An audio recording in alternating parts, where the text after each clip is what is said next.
Sultan Malikus Saleh merupakan sultan pertama kerajaan Islam pertama di Nusantara, yaitu Samudra Pasai. Sosok Merah Silu atau Al-Malik Al-Saleh adalah putra dari Merah Selanga atau Merah Jaga, cucu Merah Silu dan cicit dari Merah Mersa atau Tomersa.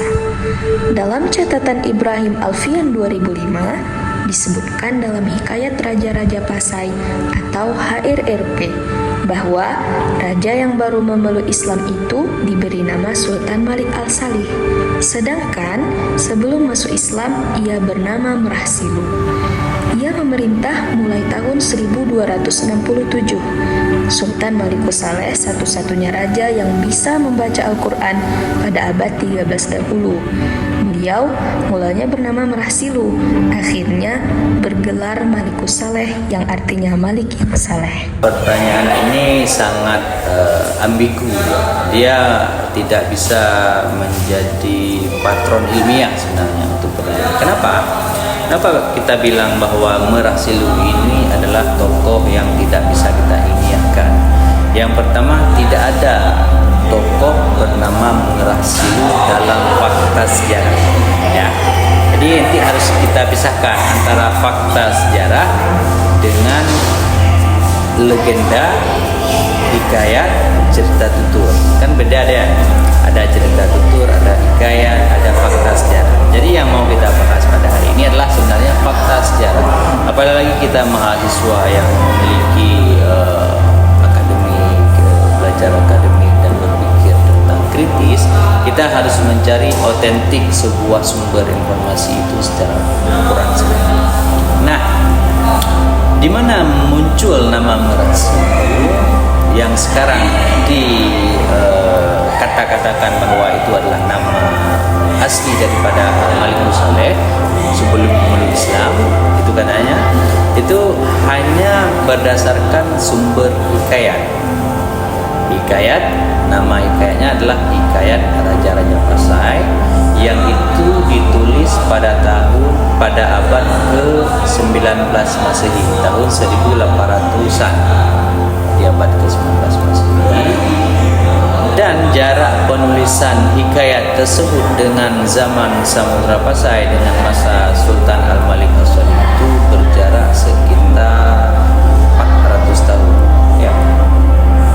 14, 15, 16, 17, 18, 500 tahun. 500 tahun berselang, sebuah cerita sejarah dituliskan pada masa yang sangat jauh dengan panggung sejarah itu sendiri. Ada beberapa faktor yang membuat kita tidak percaya dengan hikayat Raja-Raja Pasai itu. Yang pertama, di permulaan kitab itu dituliskan bahwa ini adalah kisah peri yang mengatakan. Peri itu disebut peri. Kira-kira kalau kita mendengar kata peri, itu adalah makhluk yang gaib, ya kan? Peri. Kalau di Aceh sendiri pun, peri itu adalah jin yang paling jahat, ya, disebut dengan jin pari. Nah, jin pari itu dalam bahasa Aceh, kalau namanya jin pari itu adalah jin ataupun setan yang sangat jahat. Itu disebutkan di awal hikayat tersebut. Ini peri yang mengatakan.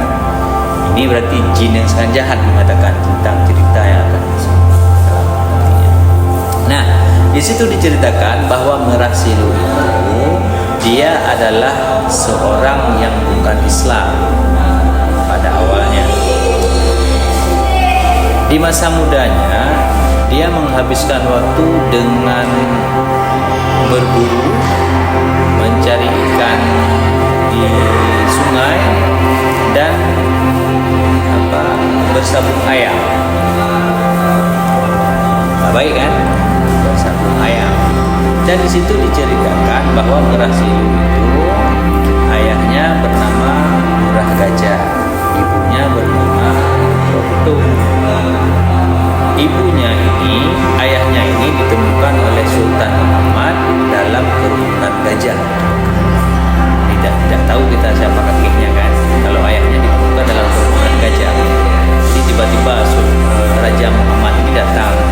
Jadi ada kerubunan gajah besar. Di tengah-tengah ada anak bayi. Anak bayi inilah yang telah menjadi ayah daripada Merah Silu. Murah Gajah.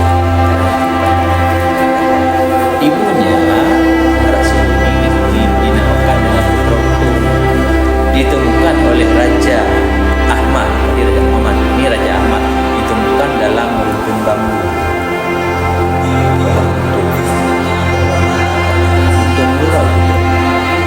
Untung itu pohon bambu kecil yang bisa dimakan. Itu untung. Jadi ditemukan di situ.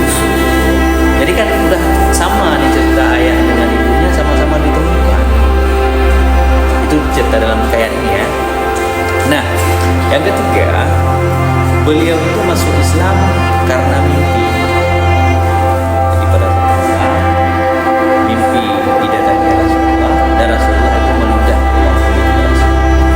Tiba-tiba beliau langsung bisa hafal Al-Quran. Kira-kira percaya? Pokoknya dengar dulu ya, pikir sendiri. Tiba-tiba diludah Rasulullah, tiba-tiba mau bisa baca Al-Quran dan mengganti namanya dengan Muhammad. Nah, apalagi yang keempat, Merah Silu ini memiliki anjing. Dia hobinya berburu rusa di hutan. Kehadiran Islam ke Samudra Pasai tidak hanya merubah konstruksi keimanan, tetapi juga merubah cara pandang dunia atau worldview seorang Merah Silu. Perubahan pandangan dunia ini membentuk ideologisasi politik dan identitas pola pemerintah dari seorang Merah Silu. Melalui nilai-nilai keislaman, ia membangun peradaban Pasai yang baru. Ide-ide turunan Al-Quran berupa dasar-dasar memerintah, bentuk-bentuk pemerintah, dan hubungan antara pemimpin dengan rakyatnya diaplikasikan dalam tata laksana pemerintahannya di Kerajaan Samudra Pasai. Dalam rangka Islamisasi dan reaktualisasi, Sultan Malik Al-Saleh menikah dengan putri Raja Perlak. Setelah itu, lahir seorang putranya, Muhammad Malikul Zahir atau Malik Al-Tahir atau Malik At-Tahir, meneruskan jabatan Sultan. Ia memiliki dua orang putra, yaitu Malik Al-Mahmud dan Malik Al-Mansur, yang diasuh Sayyid Ali Riyadhuddin dan Sayyid Asmayuddin saat kecil. Pengaruh Islam pada Samudra Pasai terlihat dari perubahan aliran Syah menjadi Syafi'i yang mengikuti perubahan di Mesir. Saat itu, di Mesir sedang terjadi pergantian kekuasaan dari dinasti Fatimah beraliran Syiah kepada dinasti Mameluk beraliran Syafi'i. Dalam perkembangannya, aliran Syafi'i di Pasai disesuaikan dengan adat istiadat setempat, sehingga kehidupan sosial masyarakatnya merupakan campuran Islam dengan adat setempat.